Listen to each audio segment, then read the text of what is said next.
time today. I have something that I want to talk to you about today that's very near and dear to my heart. I want to talk to you about following your dreams. Now, I know that there's some people that don't believe that that's very practical sometimes. But as children, we dream and we imagine. And sometimes it's things that don't make sense to adults practically, but they're still very capable, accomplishable things. But as adults, once you have hits, insecurity sets in, puberty sets in, what people think, critics, all those things start to come against you and you lose your desire to dream. But when you dream, it keeps the door open for positive emotions like joy, hope, and happiness. And it shuts the door on negative emotions like fear and hopelessness and self-doubt. Man, those things will ruin you. Let me tell you, when I had 3 kids, and you know, there was a stretch of time where we didn't have a place to live. I didn't have a job and I didn't know how I was gonna feed my kids.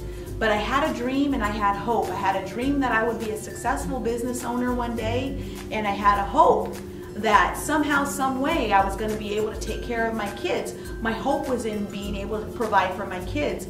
And so that hope and those dreams is what kept propelling me forward and stopped me from wanting to stay in this low negative space. So the importance of your dreams is what will propel you into your future.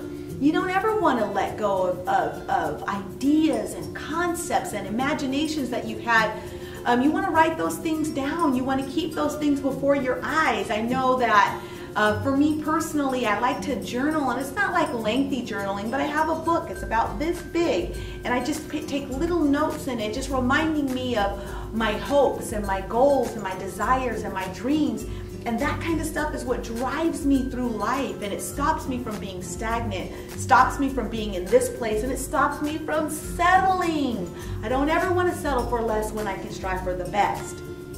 So today, I want you to think about your dreams. I want you to think about what you've always wanted to do, but you didn't know how to start or get going or have the confidence or the support to do it. I'm telling you, anything's possible. If you would have told me 10 years ago that I could have a successful 6-figure dance organization that is growing by leaps and bounds, I would have believed you. But some people may not have, considering where I started from. Welfare recipient, on different kinds of aid, living in a hotel, not even living in a home. But going from this space to this space was possible because I had a dream, I had a goal, I had a vision of who I wanted to be. I didn't focus on who I was, I looked at who I wanted to be. So today I'm strongly encouraging you to dream. Don't settle for where you're at. Life's not done, you're still breathing. I know you are because you're watching this. That means that everything is possible. And how you reached your goals, how do you reach your dreams? You don't quit. Somehow, some way, you'll find a way to get there if you keep your eyes locked and loaded. It's the same as driving a car. As long as you can see where you're going, eventually you get there. So again, I'm encouraging you, dream today. Write those things down. Put them on your bathroom mirror and say, that's who I am. That's not who I am. This is who I am. And keep reaching toward those goals. Now, if you have any stick points, any hang-ups, any challenges, hey, let us know. And our whole community of viewers are going to get behind you to help you untangle yourself and get to those dreams. Again, I'm T. Thank you for watching Tea Time, and dream big today.